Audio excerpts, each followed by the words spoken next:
and welcome to Shaka Extra Time. I am Paul Ndiho. Joining me on set live is Shaka Sali himself, aka the Kabale Kid. Hello, Shaka. Hello, Paul. How are you? Hugely terrific. Thanks. A warm welcome to you all. Our Facebook followers are watching us live from Washington. Shaka Extra Time is a show that comes to you every Tuesday, and Shaka will be taking your questions shortly. But before we do that, let's start in Kenya. Today, Kenya woke up to the news of another terror attack. AlShabaab has claimed responsibility. Your take on that, Shaka? Very unfortunate, Paul, because what this shows clearly is that whoever says or claims that they are actually fighting terrorism or fighting against terrorism, they are basically telling us not the entire truth. They are probably fighting the symptoms of terrorism, because if they in fact knew the fundamental root causes of it, they would have done that. We would not be talking about AlShabaab today, especially given that in 2013, you remember the same organization, what did pretty much in the same area. You're talking about the great Westgate beautiful mall in Westlands. This riverside is also in Westlands, a very beautiful upmarket neighborhood. I have had the dubious privilege of having a good time attending a party in that neighborhood. You do have nearby the Australian embassy. You actually had at that time a Ugandan consulate in that neighborhood. Beautiful types of place. And you know that Kenya is a regional diplomatic, business, aid worker type of hub. So really, when you talk about fighting terrorism, this cannot be a very serious fight or a serious war. They are just dealing with symptoms. They need, it's a high time, they need to actually fight against the real terrorism, sincerely. And in order for them to do that, they have to be able to identify the fundamental root causes.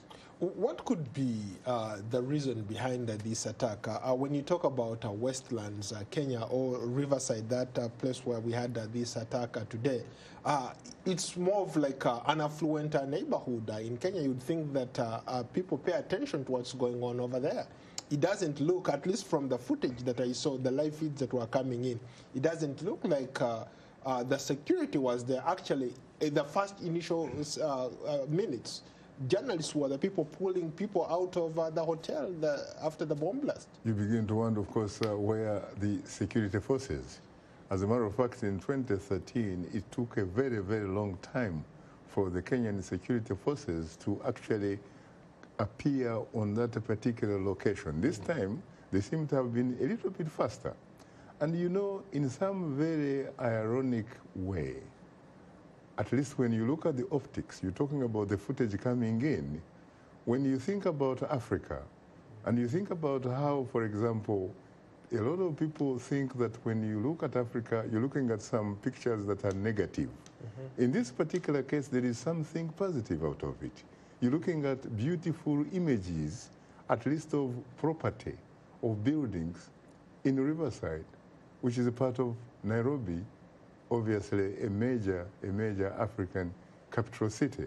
And I remember even many, many years ago when the same people connected to the same AlShabaab hit the U.S. Embassy in Nairobi and the U.S. Embassy in Dar es Salaam, the commercial capital of Tanzania. I also remember sitting in my living room. At that time I was in New York, I think, and I was looking at beautiful pictures coming in of buildings reflecting an interestingly beautiful African major capital city, Nairobi. But unfortunately, when you think about it, the people must be simply too traumatized. Because at the end of the day, we shouldn't be really celebrating buildings being beautiful. We should be celebrating about a people that are living in peaceful circumstances, that are enjoying life. AlShabaab has claimed responsibility. This is not the first time they have done so. Previously, all the other attacks that we've seen in Kenya, AlShabaab has a hand in it. What does it take for the Kenyan government or the security agencies in the region really to wipe out AlShabaab, taking consideration, of course, the Ugandan and Kenyan forces that are fighting in Somalia? Again, as I said a little bit earlier, Paul, it's a question, frankly, of first and foremost, of identifying the fundamental root causes why this is happening. There is something that AlShabaab is undermining, because there is something, obviously, that the Kenyan authorities, and I'm talking about the security and the political authorities, are not doing right. That is really what they need to look at. We know, for example, that part of the reason that there is an army that, AlShabaab taps into, or other terrorist groups and what have you, is because largely there is poverty. You're talking about a large group of young people that do not have jobs, young people that do not have modern skill sets to sell in order for them to live a good life, in order for them to put food on the table and that kind of stuff, in order for them to go and attend certain institutions, which in turn provide them with the sort of skills that they may need in order, again, to live a decent life. These are young people who don't feel that they have actually a today, nor do they in fact think they can actually have a tomorrow, nor do they think that if they can actually dream, they can in fact translate those dreams into reality. So I think authorities, not only in Kenya or in East Africa or Africa for that matter, but internationally, and I'm talking about a country like the United States of America. We are living or happen to live in a capital of the United States of America called Washington, D.C. This is a place, you are told, where a lot of decisions that affect people globally are made, or some of them, in fact, are made. That is the reason why, for example, 1600 Pennsylvania Avenue is supposed to be perhaps the most famous, the most celebrated political address in the world.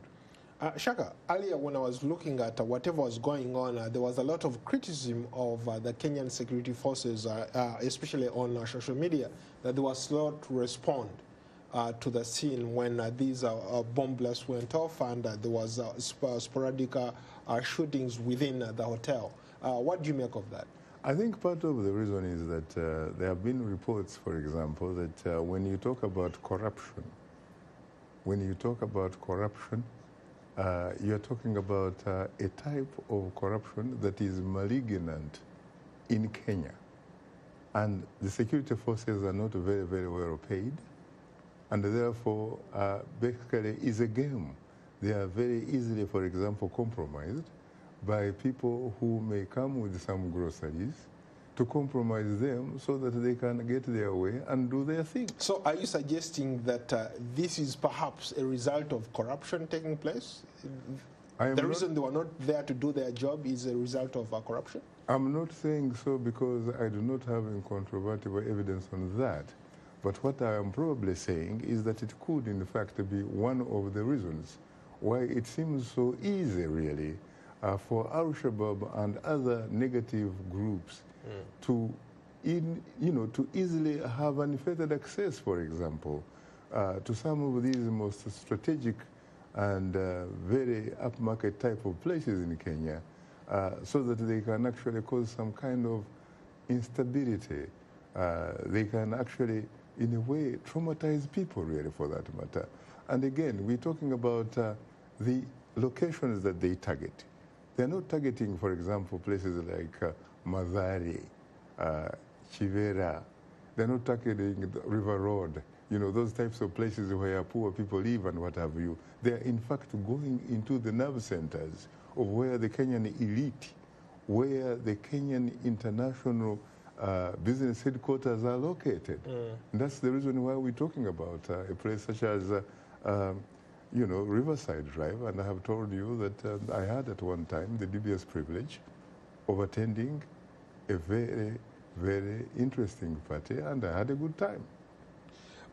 Let's go to a comment from actually the location that we are talking about. We have David King Ayeni watching from Nairobi, a few meters away from Du City Hotel. He says the attack was that we pray for our country and we are stronger against terrorism. What advice would you give to Kenyans? I think Kenyans basically, first of all, they really do not have to give up fighting terrorism.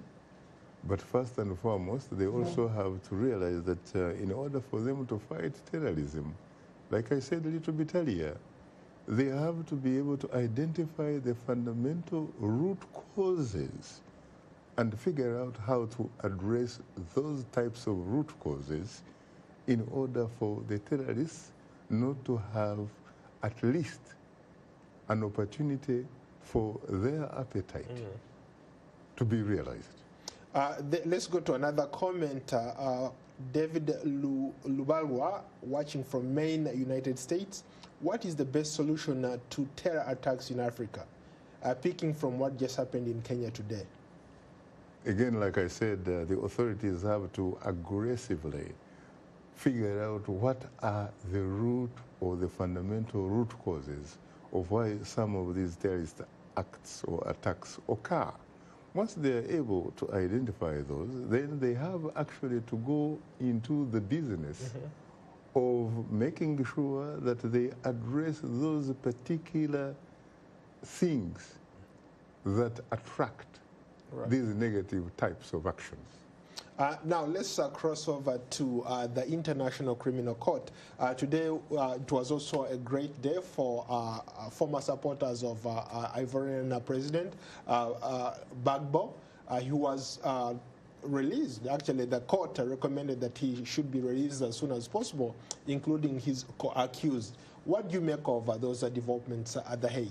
Lola Babo, I mean, what is interesting about this particular case, Paul, is that it sort of changes the narrative or disarms those critics of the International Criminal Court or the Rome Statute, which was founded around 2000 and therefore came, into being through the Hague-based International Criminal Court, that this was an institution which was pretty much very Western, meaning European or Euro-American pretty much dominated and controlled, and that it was designed in a way to go after Africans in particular, and we're talking about African leaders. Even though, in fairness to the Rome Statute, it is very interesting that one of the founding signatories, as a matter of fact,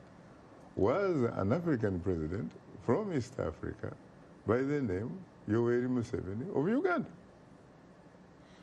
What do you make of this criticism that I'm seeing on social media saying that perhaps Fatou Bensouda, who is the chief prosecutor at the ICC, has been compromised? The fact that she cannot convict these African leaders, she cannot convict the small guys, the rebels, but she has failed to convict the likes of Uhuru Kenyatta, the current president of Kenya, his deputy William Ruto, Jean-Pierre Bemba, and now Laurent Gbagbo. What do you make of that? You see, I never went to any law school, but I have many, many lawyers who are friends.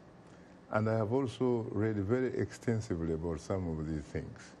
In law, or lawyers will tell you that the only way you can actually have a case that a judge will make a conviction is either because you have the law on your side or the facts on your side, or both. If you do not have either the law or the facts or both on your side, there's no case. The case has to be dismissed. So I think that, we need to give some credit to the International Criminal Court judges who have basically proven, first of all, that they are impartial and that in fact they are an independent type of institution, that despite whatever kind of pressures there might be, they are actually going to do their job professionally. And this, as I said a little bit earlier, should be able to change the narrative and, in a sense, address the issues of those critics of the ICC, that the ICC will not simply convict you unless, in fact, there are facts or there is a law that suggests that you actually broke something. But how about people who say that, for example, some of these leaders who have been let go are people with deep pockets? They are able to buy their kind of justice. It is very true that that could have happened, but I don't think that that would probably happen in the case of Laurent Gbagbo. Mind you, Laurent Gbagbo actually had claimed that, in fact, what he was being convicted of was not really the sort of crimes against humanity that were alleged that he had, had been alleged that he sort of violated them and all that kind of stuff. But that in fact, what we were looking at, in his view, not mine, we were looking at what he called a sort of politically motivated sort of cases, and especially he named France, even though he is a beneficiary of the great French education himself. That's why he got his degrees before becoming a history professor at the University of Abidjan. Now, the thing is, when you think about it, France actually, when you look at the European Union and what have you, happens to be one of those countries that funds very, very enthusiastically that particular institution, the ICC. And it is France that was also supporting Laurent Gbagbo's political rival, Alassane Ouattara. As a matter of fact, there are some people who say the French love Alassane Ouattara so much because, again, in these critics' views, not mine, because Ouattara fits the category of being a nyampara for the French, a man who, according to these critics, is a person who is a nyampara, a Swahili word, translation in English, a supervisor or foreman for the French interests. And yet, it is very interesting that Alassane Ouattara, in fact, got his university degrees here in the United States of America, having attended an Ivy League institution in the Philadelphia neighborhood of Pennsylvania, the University of Pennsylvania, the Wharton School of Business. There is somebody here who agrees with you, Benin Fred Twinamasiko. Says probably the prosecution side failed to get credible witnesses to give facts for many to get intimidated or bribed. Would you agree with that kind of thing? I think there is some evidence, especially when it comes to the cases that you mentioned earlier about Kenya, when you mentioned about the cases that involved Kenyan President Uhuru Kenyatta, his deputy president William Ruto. Yes, there is some evidence, especially when you look at one of the characters that was involved, in fact, in helping them get off the hook was a Ugandan-born, a man who calls himself Dr. David Nyekorachi Masanga.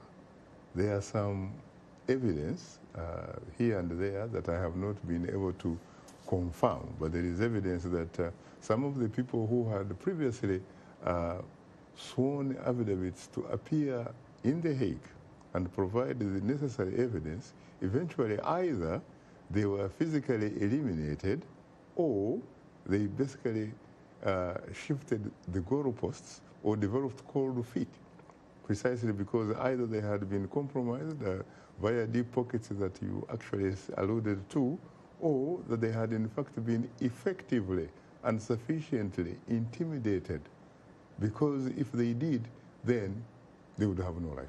That one, probably. But in the case of Laurent Gbagbo, I don't see how that could apply, especially given that the people that in fact were behind his case were the ones that had all the power, all the deep pockets, and all that kind of stuff. If in fact there was evidence, or there was a law or both, against Laurent Gbagbo, I think it was very easy for him to really be nailed. I think that the judges did not definitely find what they were looking for. Let's cross over to Congo, but before with that, you are watching Shaka Extra Time, a show that comes to you every Tuesday live from Washington, D.C. Today, Shaka is taking your questions, and we're talking about the significance of releasing Laurent Gbagbo from The Hague, and we're also talking about the terror attacks in Kenya. And so far, we are getting comments. They want you to talk about Congo, what's going on in Congo. The opposition in Congo, led by Martin Fayulu, has filed a petition in the Constitutional Court. They want the election annulled. Your thoughts on that? It is very interesting that you have an opposition, of course, presidential candidate, Martin Fayulu, who actually claims to have won in a landslide. He also, interestingly, happens in fact to be supported by the only respected, influential institution, the Catholic Church. The Catholic bishops in the Democratic Republic of Congo say that in fact they had deployed at least 40,000 monitors, observers of the election throughout the country, and that their preliminary information, their data, shows yes, it is an opposition candidate that won that particular context. But that particular candidate, in their view, according to their information, is not Felix Tshisekedi, a man from Kasai province. By the way, last time we were here, for some reason, I don't know whether it was, either, I don't know what happened to me, but I sort of somehow located Felix Tshisekedi in Katanga, which is really a neighboring province of Kasai. He comes actually from Kasai, and in fact, Mbujimai, the epicenter of diamonds when it comes to that. So I think that when you look at the fact that the Catholic Church is on the same page with Martin Fayulu, and also, interestingly, SADC, the regional organization of which the Democratic Republic of Congo is a member, SADC, the Southern Development Essentially Community, a regional economic organization, has also come on board saying that you should actually have a recount. It is also, that message is echoed also by another very important and influential regional bloc, African also, by the way, which is the International Conference of the Great Lakes region. It has also actually weighed in and said, what you need to do really, especially for the presidential election, you need to have a recount so that at least both the winners and the losers can actually get assurance that in fact the result that they were actually being, the result that was actually tabled was a reflection of the will of the people, not a reflection of the will of the announcer of the result. In fact, there are also others who are saying, but why do you in fact stop at the presidency? You should also visit the legislature, because they can't see, which for was example, also won by the ruling coalition. Yeah, that's right. It was won by the ruling coalition. By 350, or nearly 350 parliamentarians. That is true, and that is out of about a body of 500. Yes. And so it was obviously, it's a good thing in the sense that they would tie the hands of the president, because the president comes from another political party. So he would have essentially no means or tools that he could actually do the governing, because his hands will be tied by the ruling party, which supposedly won the legislature, because according to the DRC constitution, the winning political party of the legislature, or a coalition of the parties that control the legislature, have to produce a prime minister.